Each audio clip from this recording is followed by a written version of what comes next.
We are up to the 6th chapter of Pirkei Avos. This is the 6th and the final chapter of Pirkei Avos. We've done 5 chapters. Now it's up to chapter number 6. The Mishnah begins, Shanu Chachamim B'lashon Mishnah. The sages taught in the language of the Mishnah. We'll see what that means, because this is actually not technically a Mishnah. It's a Brisa, but it was appendaged to the Mishnah. Okay, what did our sages teach in the language of the Mishnah? Bara shebachar behem u'mishnasam. Blessed is he who chose them in their Mishnahs and their teachings. What's the text of the Mishnah? Rabbi Meir Omer. Rabbi Meir says. Rabbi Meir is actually the primary author of all of Mishnah, the great student of Rabbi Akiva. He taught as follows. Listen to this. Kol ha'osek b'Torah lishma. Whoever engages in Torah study for its own sake, zocheh ledvarim harbe, merits a lot of things. If you study Torah for its own sake, not for an ulterior purpose, you merit many things. We'll see what that means. V'lo od, and not only that, not only do you get many things, ela shekol ha'olam kula kedai ulo, but the entire creation of the world, it's all worthwhile for him alone. Moreover, Nikra Reya, he is called a friend, Ohov and beloved. Ohev es hamakom, he loves God. Ohev es habrios, he loves people. Mesameach es hamakom, he gladdens the omnipresent. Mesameach es habrios, he gladdens people. Umalbashto anav v'yira, and the Torah clothes him with humility and fear of God. Umachsharto lios tzadik v'chassid v'yashar v'ne'eman, and it makes him fit, it primes him to be righteous, to be devout, to be pious, to be upright, to be faithful. Umarachakto menachet, it distances him from sin. Umikaravto lides chus, and it draws him close to merit. V'nehenim mimenu eitzav v'soshia, and people enjoy from him counsel and wisdom, advice. Bino dvura, understanding and strength. Shenemar li eitzav v'soshia. Ani bina li dvura. V'nosedes lo malchus u'memshal, it gives him kingship and dominion, v'chitor din, and analytical judgment, u'megalim lo razei Torah, and they reveal to him the secrets of the Torah. V'na'aseh k'ma'ayon hamiskaber, and he becomes like a wellspring that flows ever stronger, u'kenahar she'eino posek, and like a river that never ceases. V'havet tzanua, and he becomes modest, v'erech ruach, and one patient of spirit. Umochel al albono, and he forgives those who insult him. Umegadalto, umeramamamto al kol hamasim, and it makes him great, and it exalts him above all actions. Welcome to the 6th chapter of Pirkei Avos. This is a very unique chapter. It's the chapter that deals primarily, or exclusively really, with Torah study and the greatness of Torah study. And we just started by reading the whole long list of benefits for someone who studies Torah for its own sake, lishma, for its own sake, not for any ulterior reasons. They get a lot of things. Not only that, they get all these things that are mentioned and enumerated. Now, the Mishnah begins with an unusual preamble. Shanu chachamim b'lashon Mishnah. Our sages taught in the language of the Mishnah. So the commentaries explain, Rashi explains, everyone explains that this is actually not technically a Mishnah. Instead, it is a brisa. Now, what exactly does that mean? There is an era of sages called the Mishnaic era. And we meet people like Hillel and Shammai and Rabbi Yochanan and Zakkai and Rabbi Eliezer and Rabbi Yoshua and Rabbi Meir and Rabbi Akiva, Rabbi Tarfon, a lot of famous rabbis who are featured in the Mishnaic era. And they taught. And they taught their students, and they codified the oral law, and they organized the oral law. And eventually this was all compiled into the Mishnah, which is the book of laws of the oral Torah, by Rabbi Judah the Prince.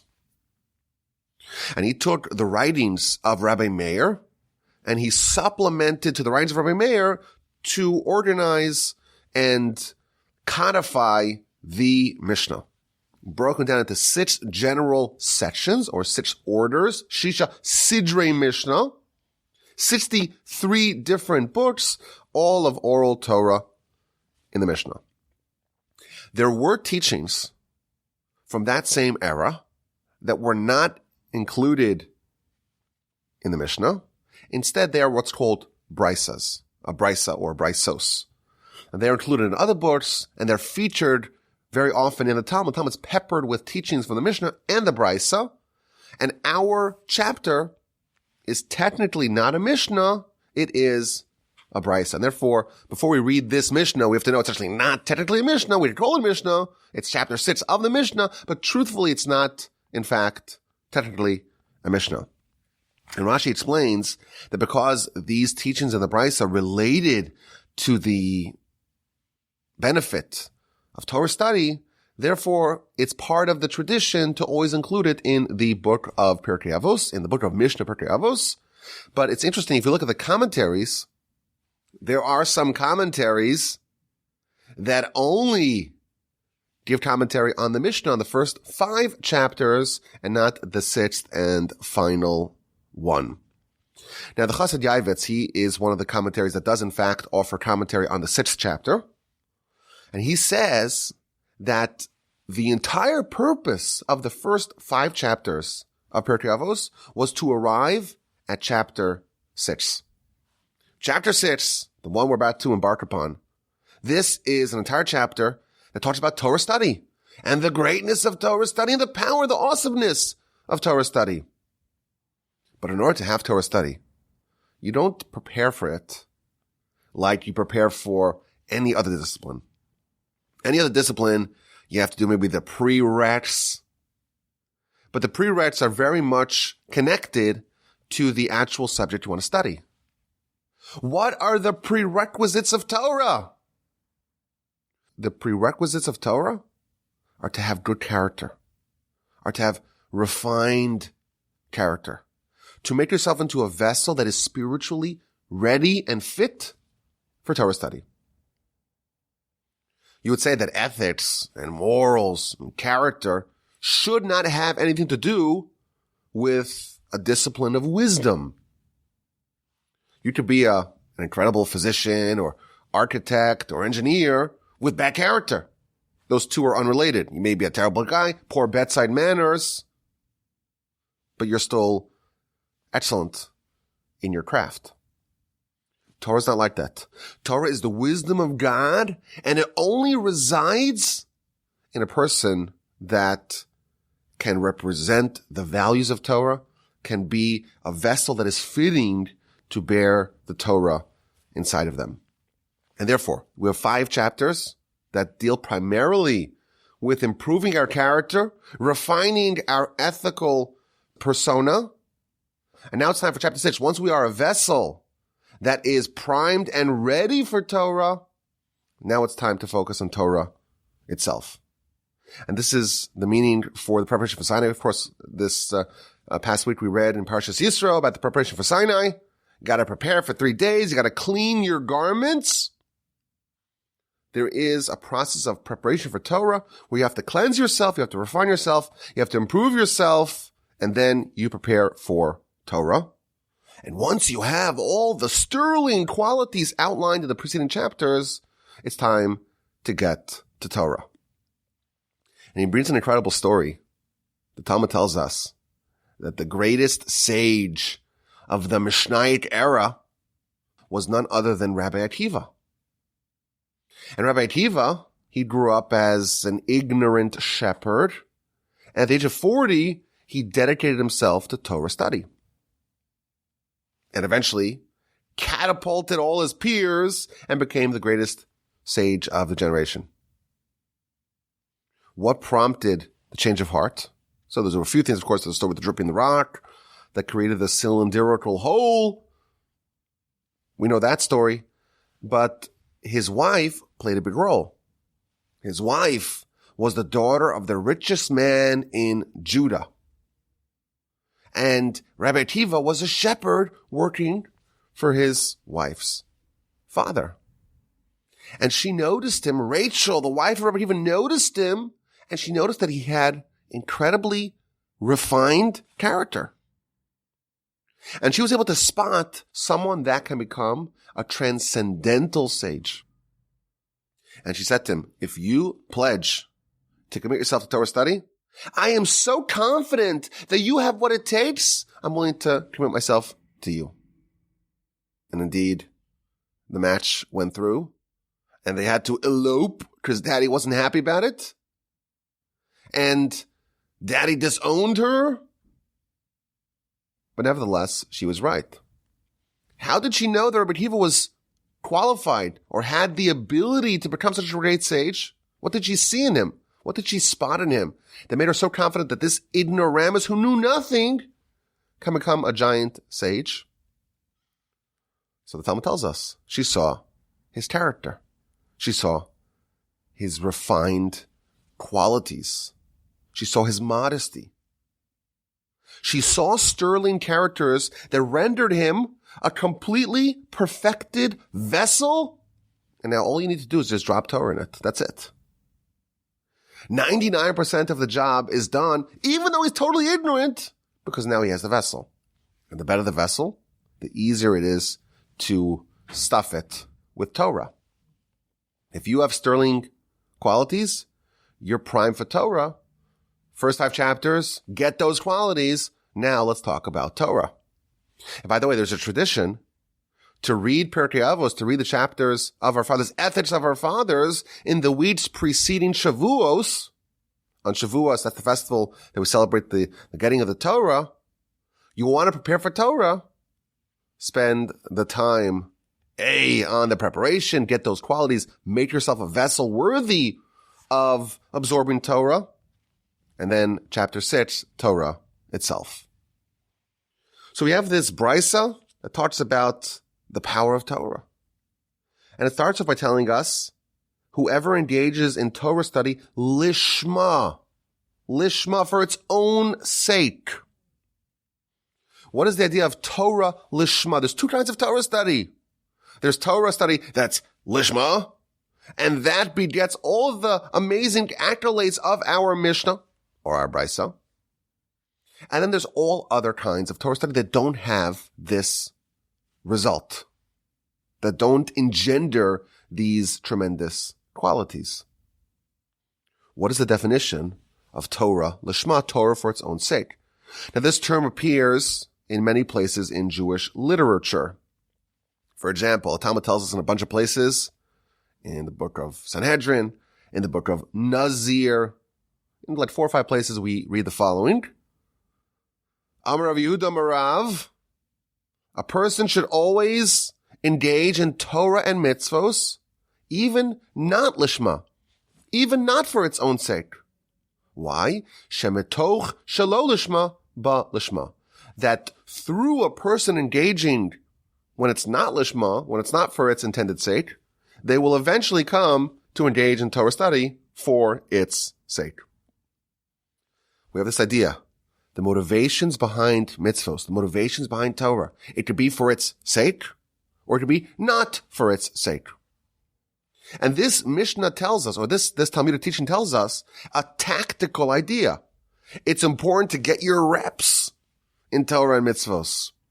Even if it's not perfect, even if it's not lishma, even if it's not for its intended sake, do it, because that is the way for you to whet your appetite, get a taste of the flavor of Torah, and eventually, hopefully, you will graduate to doing it for its intended purpose.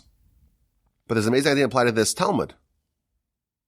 It says that you should study Torah and do mitzvos, even shelo lishma, even when it's not for its intended purpose. Why? Because doing that will eventually bring you to doing it for its intended purpose. Implied is that the only saving grace of doing a mitzvah or studying Torah not for its intended purpose is that it may eventually bring you to doing it lishma, for its intended purpose. The goal of all of Torah and mitzvos, according to the Talmud, is to do it properly, not to just go through the motions, not to just do it for some sort of ulterior purpose, to study Torah and to do mitzvos exclusively for the intended purpose, with the highest motivation. Now, I'm going to share with you a comment that will probably change your life. This is the comment from the Rambam in his commentary to Mishnah on the final Mishnah of the book of Makos. The Mishnah says, Rabbi Chananya ben Akashia Omer, so of course, the author of the Mishnah, Ratza HaKadosh Baruch Hu l'zakos es Yisrael. The Almighty wanted to benefit Israel. Therefore, Lefidach, Hirba lahem Torah mitzvahs. He gave them a lot of Torah and a lot of mitzvahs. Why do we have so many mitzvahs? Why are there so many commandments? Why is there so much rules governing every aspect of our lives? Why is the Torah so comprehensive? Here we have the answer. Because the Almighty wants to benefit us. The Almighty wants to benefit us. Now, you can make the argument that having more mitzvahs, well, that's potential for more mistakes. How many times could you mess up if you have a mitzvah every 5 minutes to do? There's more room for stumbling blocks, for obstacles, for blunders. Yet we're told that we have so many mitzvahs because the Almighty wants to benefit us. What does this mean? Says the Rambam. Mi'ikri Amuna, one of the principles of our faith, is that when a person does one mitzvah out of the 613 mitzvahs, but they do it properly, kara'ui u'chehoden, properly, in the way it's intended to be done, and not combine with it any other motivation in the entire world. Zero other motivation. Rather, to do it lishma, to do it for its intended purpose. Me'ahav, out of love of God. You do one mitzvah. Hine zachaba l'chayei ha'olam haba. With one mitzvah, you can merit a golden ticket to olam haba. How many mitzvahs do you need to do to get to olam haba? Says the Rambam, you need to do one. Not a million, not a billion, not a trillion, one. But it's got to be done properly, completely properly. Lishma. And therefore, the Mishnah says that there are multitudes of mitzvahs because they create multitudes of opportunities to get that one perfect mitzvah. There's a preponderance of mitzvahs that facilitates more and more and more opportunities to get that one mitzvah done perfectly, through which a person will have eternal life forever. The mitzvahs, because there are so many mitzvahs, it's not possible that a person will do at least one in their life, properly, completely properly. When you do that one mitzvah completely perfectly, your soul will live forever thanks to that deed. We vastly underestimate the power of mitzvahs. Here we're told again, this is the Rambam, change your life. This is the Rambam, the most reputable source that we could possibly think of. And I gave you the source, you know I'm not making this up. It's this comment to the final Mishnah of the book of Makos. You do one mitzvah properly, that is enough to earn you eternal life. And therefore, more opportunities to do mitzvahs equals more opportunities to earn a golden ticket forever. But this shows us the power of the mitzvah is distributed between doing the mitzvah itself and the motivation behind it. And the real power is the motivation. What's a person thinking? What are they trying to get out of this?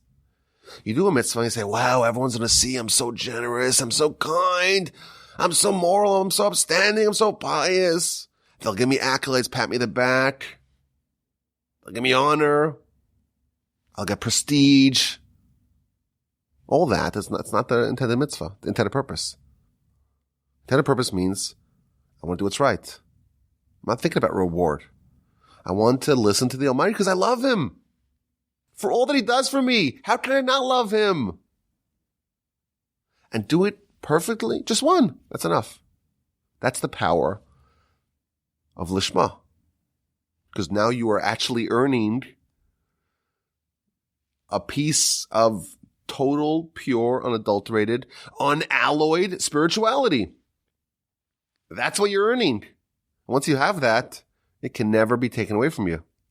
You can never lose a portion of eternity because you have it. You earn it. You earned it. That's what lishma means. Out of love, not for the sake of reward, not for the sake of honor, not for any other ulterior purpose aside from love of God. Lishma is the highest method of performance of any mitzvah. And doing it even once guarantees you a ticket to eternity. What's our Mishnah talking about? Our Mishnah is a super fusion. It's talking about the greatest mitzvah, which is Torah study, coupled with the greatest method of performance of a mitzvah, namely lishma. When you have this amazing alliance, a unity, a fusion of these two things, the greatest mitzvah, Torah, and the greatest motivation of doing any mitzvah, lishma, that creates a tremendous power that results in all the incredible accolades and qualities of our Mishnah. Now, who's the author of this Mishnah? Again, we're calling it a Mishnah, even though technically it's a Brisa. Who's the author of this teaching? It's Rabbi Meir. Rabbi Meir has a very interesting career trajectory. And one of the most unusual aspects of his life is the fact that his primary teacher was Elisha ben Avuya, who was the only great sage in antiquity that became a heretic. We have heretics, but most of them are not brand names. They're just marginal figures. There was one sage who was a bona fide sage, one of the sages amongst the council of sages, amongst the greats. Legit. And he became a heretic. And one of his students was Rabbi Meir. And a subplot of all of Rabbi Meir's life is he's trying to wrestle with and try to rectify the fact that his teacher became a heretic. He's working really hard to restore Elisha ben Avuya, who eventually is renamed Acher.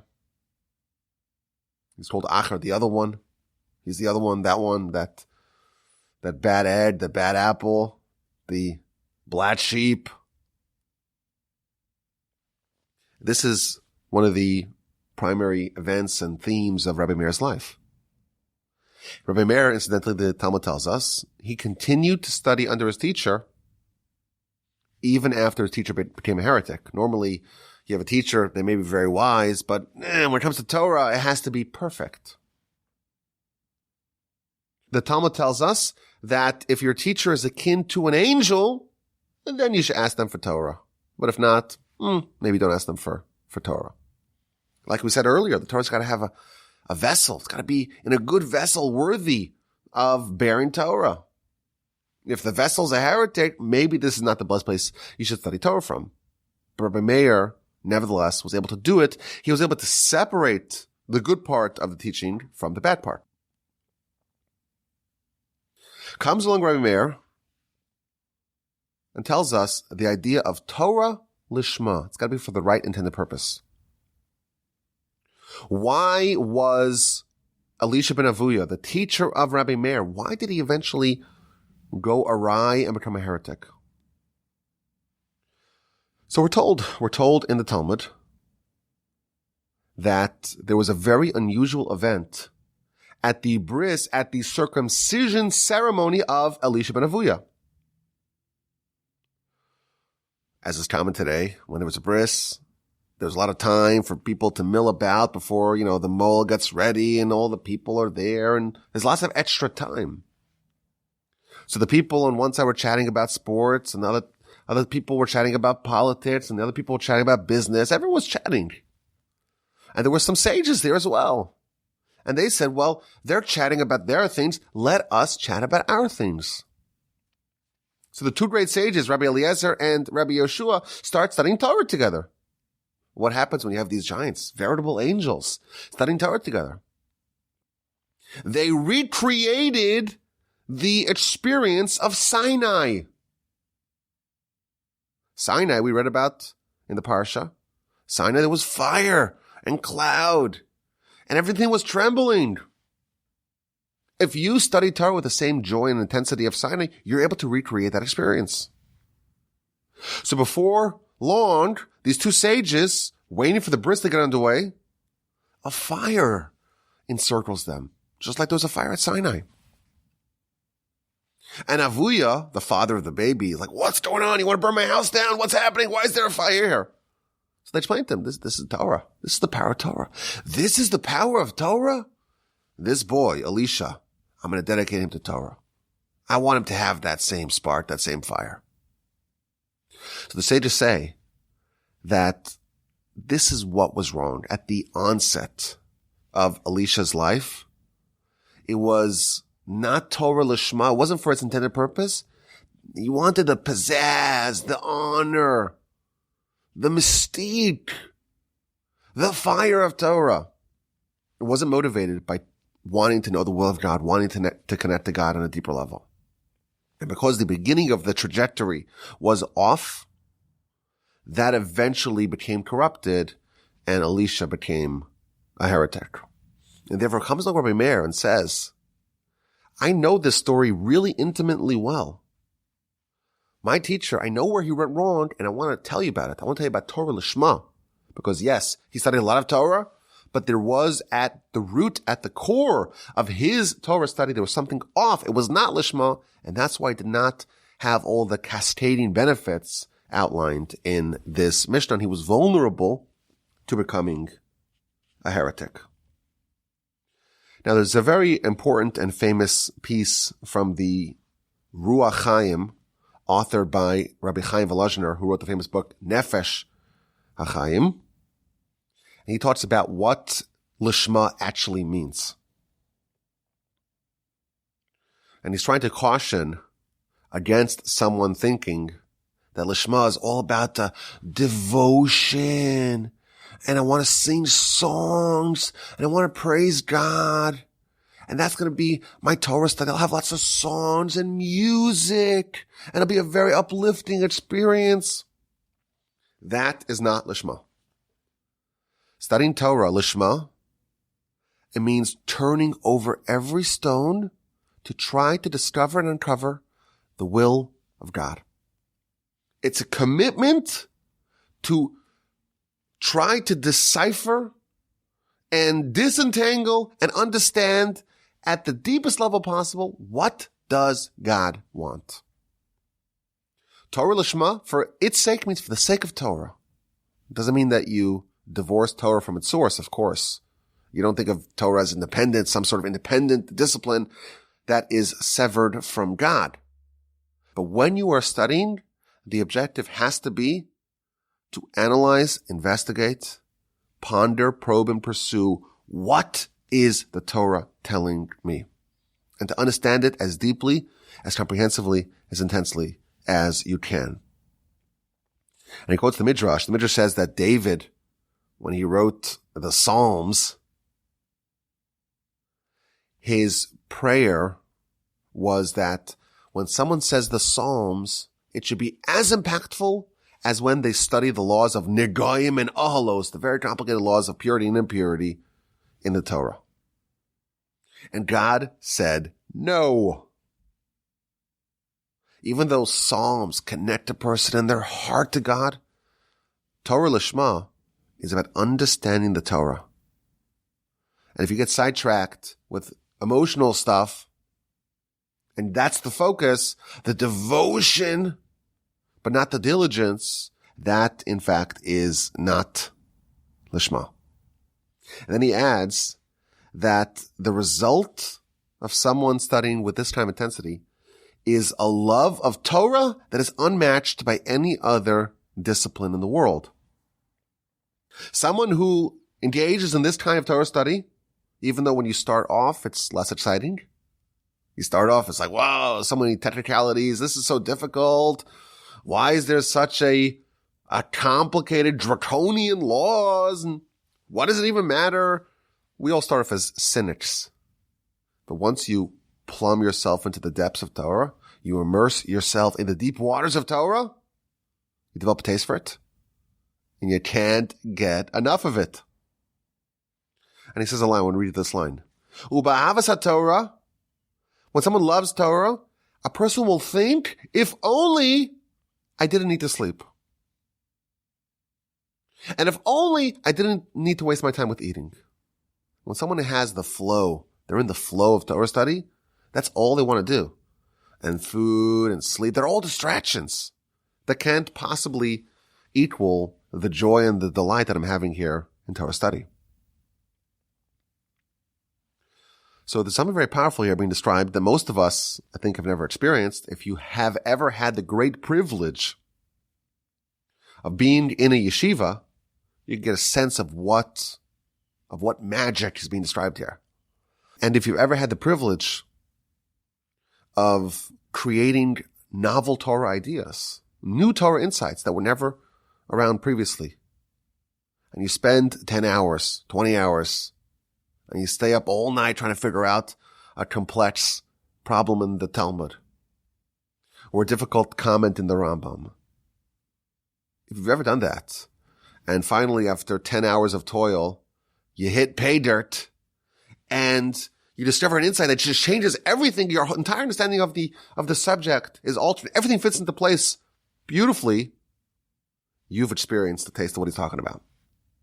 And it brings you joy and delight and pleasure that is unmatched by anything else in the world. Nothing else can possibly rival this experience. And you end up with having this world and the next world. It's a beautiful thing. You know, we think there's a bargain here. You know what? The Almighty wants you to be really spiritual. Oh, but all I want to do is to watch television and to binge Netflix and to eat food. And why is the Almighty doing this to me? And why did I deal with all this spiritual stuff and the agenda of the soul? So you say, you know what? The Almighty wants you to suffer a little bit in this world. Suffer, but eventually in Olam Haba, in the future world, you'll end up with a reward. Oh, okay, you convinced me. Oh, okay, fine. That's not what the Torah is really about. The Torah wants you to connect to your soul here. But if you truly do that, you'll end up with a much better world here than anything else that the physical body and its sensations could possibly give you.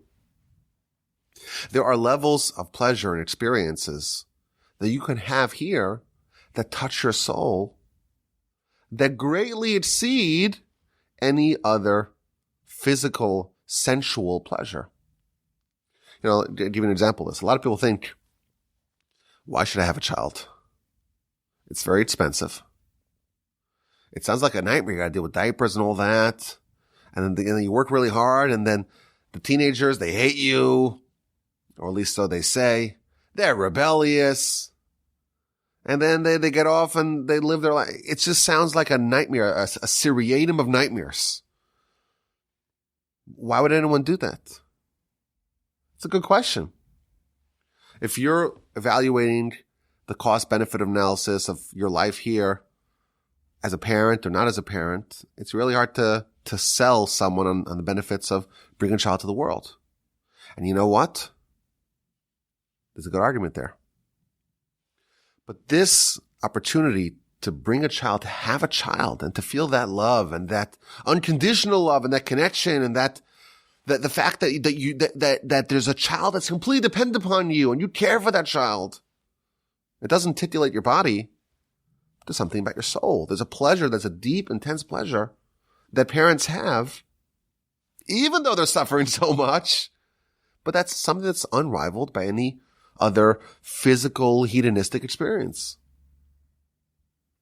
The Almighty wants us to have not just a life here of misery and want and lack and asceticism and suffering and live a monastic life with no pleasure. No, it's exactly the opposite. He wants us to have the highest level of pleasure, even here. And, of course, the things that really matter are things you have to work really hard to get. You know, these things are not handed to you. So he's talking about Torah Lishma.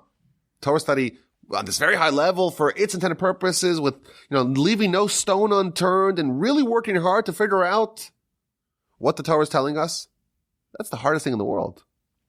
But it's the most gratifying as well. And look at the power it gives you. Look at the list of things in our Mishnah. We'll go through them one by one. There is power in Torah study that is unlocked when you do it properly for the best and highest intended purposes. If you don't have those motivations, well then you've lost the power of Torah. It's still a great thing, of course.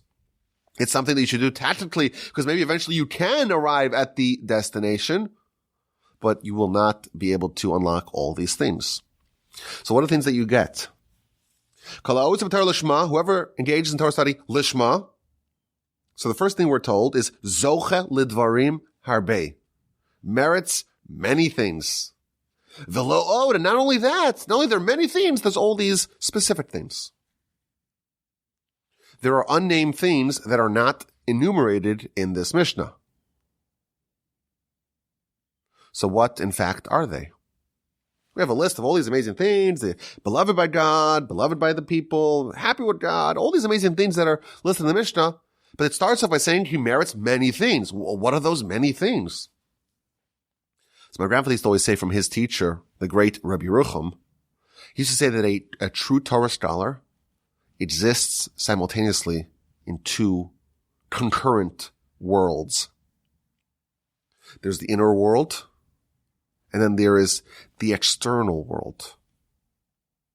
A true Torah scholar has an inner existence that's completely hidden from all. And of course, there's an external existence that others can perceive. Some things about how a Torah scholar is transformed are perceptible, and those are the ones that are enumerated in this Mishnah. And some things are totally unfathomable. They're totally invisible to anyone else. And all we know is that there's something else going on there. Dvarim harbe, lots of things, but that is totally beyond us. And it gives the analogy, just as God tells Moshe, you could see my back, but not my face. We're going to read about that in a couple of weeks. In the book of Exodus, there's something about, so to speak, the experience of God that no human can possibly fathom. Similarly, of course, on a very different level, in a Torah scholar, there are parts of the experience of what that actually means that are completely hidden, enshrouded from the eyes of others. And the only thing we can say about it, zoche l'dvarim harbe, they merit many unnamed and imperceptible things to outsiders. The Ruach Chaim says something fascinating. As I mentioned earlier, it's incorrect to say that the bargain of Torah is, well, you study Torah and you do mitzvos, you suffer in this world, but okay, you'll make up for it in the next world. That's not the bargain. The bargain is you'll have the next world, but this world you won't lose out. Not only that, you'll have access, you'll have a portal to higher level experiences. The Talmud tells us that when someone studies Torah for not the correct purposes, not lishma, someone like that ends up getting what they want. They want honor. Let me study Torah so I get honor. They'll get the honor. They want money. They want prestige. They want access to the rabbinate. They'll get what they want. Torah, after all, is that powerful. So you want all those other things, you'll get it. But what about the person who studies Torah Lishma? Will they lose out? Says the Talmud, no. They won't lose out. And everything that the other person got via the not lishma, they will get via the lishma. And therefore, says the Ruach Chaim, when it says zoche lidvarim harbe, they merit many things. That's not referring to anything specific. Whatever the neighbor who's studying Torah shelo lishma, not lishma, whatever they get, also goes to the person studying Torah lishma. And then he says a second answer. He says that when you study Torah, a lot of what you study is not relevant to you practically. So if you study Torah about the laws of sacrifices, well, there hasn't been a sacrifice offered in thousands of years. Of course, we hope the temple will be rebuilt and we'll have an altar, we'll bring sacrifices. But it's been a really long time since we had a temple and since we offered any sacrifices. You look at the Jewish bookshelf and say, where are the laws of sacrifices? They say, no, it's not a bookshelf. It's a library. There is so much written on this subject. Talmud tells us that all the mitzvahs that we cannot fulfill, in a practical sense, the way to earn the spiritual merit of that mitzvah is by studying the Torah portions that relate to it. So if you study the laws about a sacrifice, it is as if you have offered that sacrifice. And that's the way to do all 613 mitzvahs, even though you can't, because you can't be, well, maybe I shouldn't say this. I don't know, maybe today you could, but ordinarily, at least in ancient times, you can't be a man and a woman, and a Kohen and a Levite and an Israelite and a king and a convert. There's laws that are given to all these different people, and you can't do all of them because it's not possible for one person to be all of those people. So how do you get all 613? The answer is you study the relevant Torah portions. Zochel edvarim harbei. You merit many things. All these mitzvos that you cannot fulfill in a practical sense, you merit it via Torah study. Now, in general, this Mishnah is just an amazing insight into the cascading benefits of Torah study. And I think that if you've never been privy to a real Torah sage, and there are very few of them in the world, much fewer in the United States, there's much more of them in Israel, but still, it's still very rare to find a bona fide Torah sage. But if you've never met someone like that, and I have, but if you never met someone like that, this whole Mishnah sounds like a fantasy. How can it be that you just study Torah and you get all these amazing benefits? It's unlike any other discipline. If you study law, maybe you'll become a lawyer. Study engineering or architecture or medicine, you get what you study, nothing else. Here we're told that there's a big overlap. You study Torah Lishma, Torah for its intended sake, and you get all these other amazing things. There are a vast number of other things that the Torah bequeaths upon those who study it Lishma. And it's very interesting. It shows us the power and the uniqueness of Torah. So what are these things? So it tells us that not only do you get a bunch of other things, but the creation of the entire world, or the whole world, is worthwhile for him alone. Commentaries tell us here that the Torah is the glue that binds the worlds together. Now, what does that mean? This world, if it were to be severed from the spiritual realms, this world would self-combust. Why? Because nothing physical can exist unless it has a spiritual life force giving it vitality. So this world has got to be connected to the spiritual world or else it ceases to exist. What are those pipelines? What's the glue that connects those worlds? Well, the Torah. Moshe, where did he get the Torah from? He went to heaven to get the Torah. And he brings it down to us, but the roots, the soul of the Torah is still rooted in heaven. And when you study Torah, you're accessing that wisdom, the heavenly wisdom, and that creates a bond between you and your environs and your universe and your world to the spiritual world. And through that connection, life and vitality can flow from heaven on high here. Should there be a second or a moment where there's no Torah study in the entire world, that connection gets severed, and this world is on its own, and it self-combusts. So who do we have to thank for the endurance of the world? The Torah sages. They're the ones that keep this place afloat. They're the essential workers. They're the ones keeping the world extant. The whole world is held up by these people. Nikra Rea Ahuv. They are a beloved friend. They're partners with God. They're colleagues with God. Who upholds the world? Of course, God is continuously endowing the world with vitality. But who is God's partner? It's the Torah sages. He loves God, not just himself. If he loved himself, then he would focus on all the things that he could get out of Torah study. But he studies Torah with the love of God, and he loves humanity. Why would someone who studies Torah, Lishma, love humanity? So here's the answer. When someone earns a taste in the finer things of existence, they cease to covet all the small pleasures of this world. The Chassid Yavit says something amazing here. Hate is artificial. The natural state of mankind, is to love humanity. And the only reason why we don't love each other is all a byproduct of bad character. Envy, lust, pursuit of honor. These are the roots of hate. But once you're someone who's elevated, and you're not thinking about the petty little stuff of this world, well, the natural result of that is that you will love humanity.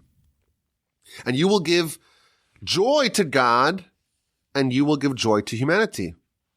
You're making God happy because you're studying His Torah. And that prompts God to bestow to the whole world more goodness, and thereby you make humanity happy. And it clothes him with humility and fear of God. Someone who's living on this higher level, they take life really seriously.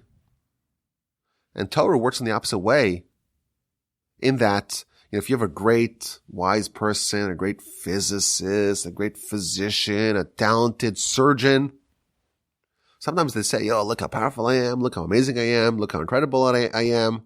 It makes them very haughty. You watch a football game, and the players are all convinced that they're so talented, and they show off, and where's the humility? Well, they had humility before they were good, and now they're good, so there's no humility. Torah works in the opposite way, that the greater Torah style you get, the more elevated and refined you get, and the more humility you have. And again, I've seen this with my own eyes. Great sages, giant scholars, with no bravado, no air of superiority, lifting up all the people around them. Unbelievable thing. It prompts someone, it makes them fit to become a tzaddik, a chassid, a yashar, an eman, a righteous person, a devout person, an upright person, and a faithful person. Torah primes you, but here's the idea of Musar. Even if someone is studying Torah Lishma, they are primed and ready to become this kind of person, to become a tzaddik, a chassid, a pious person, a righteous person. Nevertheless, you still have to do some work on your own. Okay. It distances him from sin and brings him close to merit. What does that mean? First of all, it says it doesn't save you from sin. It distances you from sin. When someone is engaged in this high level of living, there is a gulf, a delta, a distance between them and sin. They still need to resist, but it's much easier. The sin is out of their orbit. By contrast, the mitzvos, the merits, the righteousness is now closer to them. It's in their orbit. And this is the opposite of the default. We had a Mishnah earlier in Ethics of Our Fathers that tells us that we have to ratz l'mitzvah kalak v'chamura. We should run and pursue an easy mitzvah as if it was a difficult mitzvah. Uboreach min avera, and we should flee from sin. That implies that the mitzvos are fleeing from us and we have to chase them down, pursue them, and the sins are pursuing us and we have to run away from them. The default state of man is that the mitzvah is running away and the sin is running towards. Someone who studies Torah Lishma changes that calculus. There's now distance between them and sin. The sin is running away from them. And there is proximity between them and mitzvos, the mitzvos are much closer to them.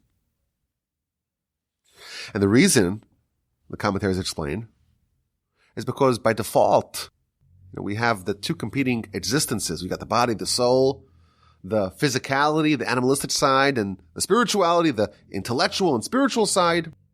And the default is that we're much more physical. That's how we start off life. You can't talk to a baby about Torah. They want food, they want comfort, they want a bath, they want cuddling, they want all these things, very physical stuff.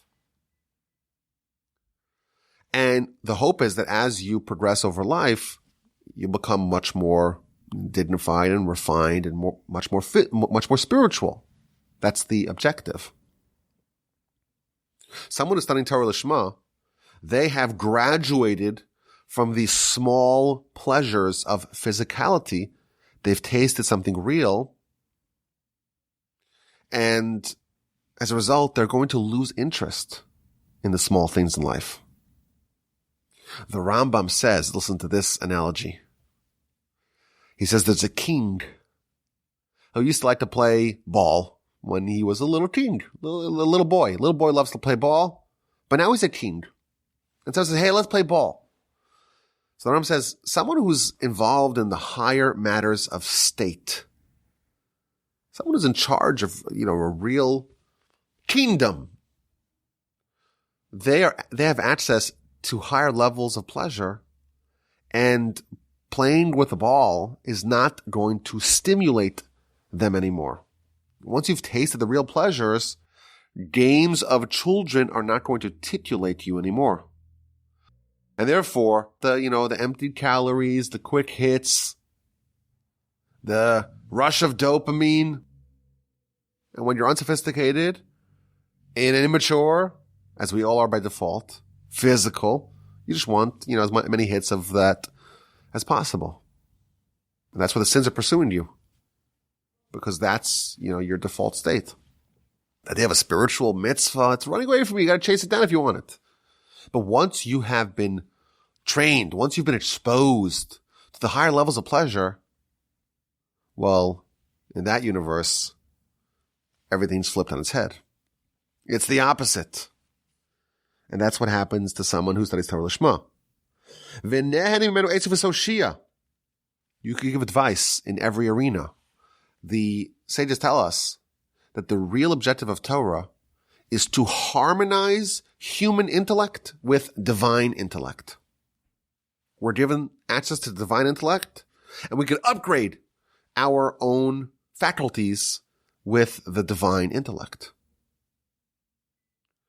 As a result of that, you could ask a great Torah sage matters of advice and counsel in areas outside their professed expertise, and they will give you spot-on accurate advice. And the reason is because they have access to a higher level of intellect than you do. They've upgraded their CPU, GPU. They've upgraded their intellect to divine intellect.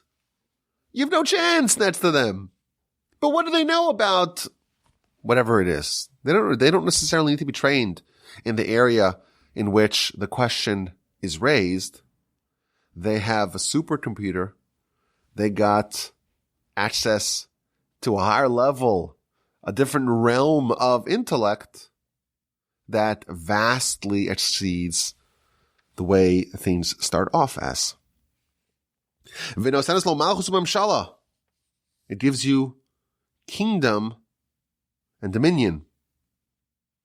Just like the intellect rules the rest of the body, so too, someone who is so intellectually oriented is superior to the rest of society. And they're able to see the depth of the law. You can see every case and know how it connects to Torah, understand what principles of Torah are at play at the depth of the case. And the secrets of Torah are revealed to them. The commentaries here say that the secrets of Torah are really always present. They're right in front of your nose, but you're blind. And sometimes when you're working through a problem and you see something after lots of hard work, that you ask yourself, well, that was obvious. Why didn't I see it initially? We all start off as being a little bit blind. And the Almighty wants us to work. But once we work, He starts to remove little blind spots from us. And that's the system. It's always there. It's always there. It's always obvious. But if you're blind, God forbid, then you can't see it. Quotes a verse in Psalms, Gal einai va'abita neflos b'sarasecha. David prays, uncover my eyes and let me see wonders from your Torah. And this person becomes like a wellspring that's overflowing, like a river that does not stop. You see the great Torah sages, and they're never just replaying the old hits. They don't just go through the oldies. If you see someone that is always saying the same stuff, just repeating the same content, you know that they're not studying Torah Lishma. Because someone who studies Torah Lishma, they're like a wellspring, always producing new insights and new content.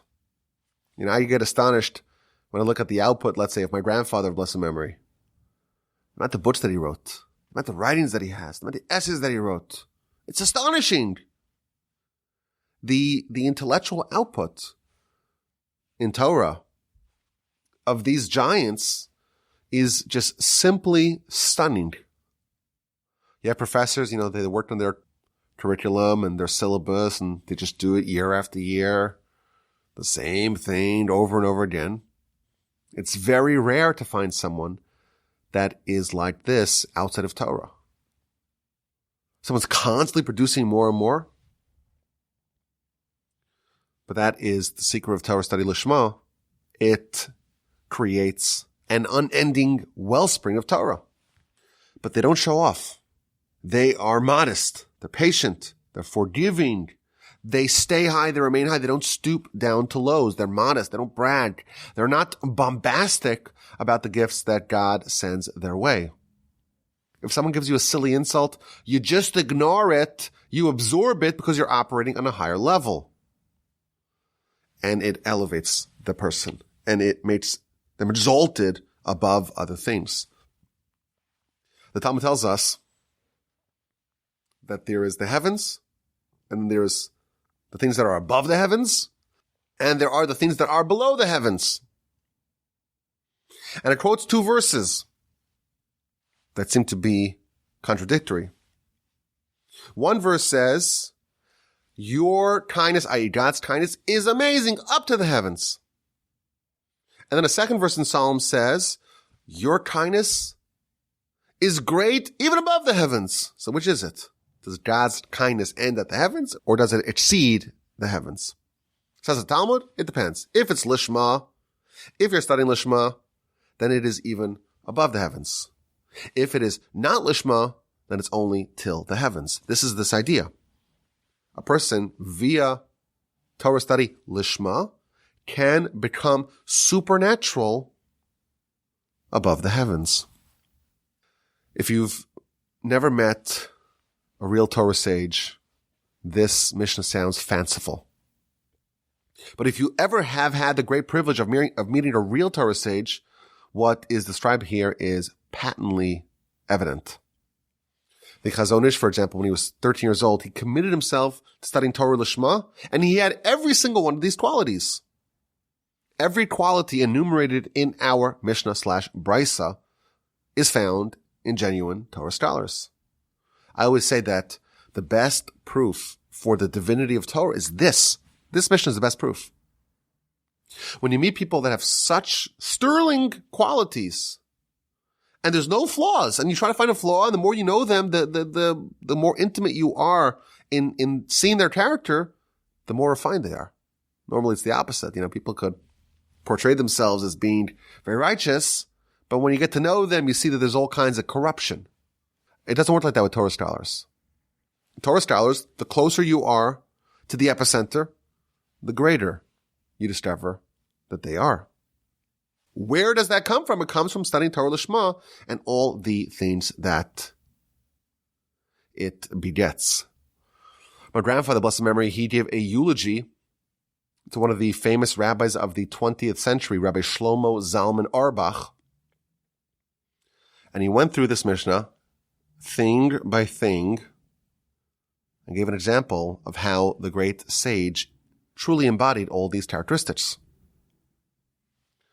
Kindness, gentleness of character, giving everyone counsel, encouraging other people, humble, forgiving, constantly producing more Torah, insight and wisdom on a completely different level. I was thinking this is an amazing pitch for Torah. And it's even more amazing if you ever have the opportunity to actually see it. My grandfather, blessed memory, used to always say that if you have a chance to actually meet a real Torah scholar, and again, there are much fewer today than there were in the past, and most of them are actually in Israel. But if you have an opportunity, elbow your way into their inner circles, and it's not going to be easy because they're hounded. It doesn't matter. Elbow your way in to see them up close because it's forever going to change your relationship with Torah, and it may change your life. So here we go. We're on the sixth and final chapter, and we're learning all about Torah and Torah study. And we read about Torah study lishma, for its sake. And the Rambam tells us one mitzvah done lishma is forever going to change your life.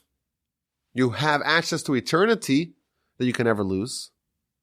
But look at how many tremendous gifts are bestowed upon someone who studies Torah lishma. As always, my address is rabbiwalby@gmail.com. I look forward to your questions and your comments.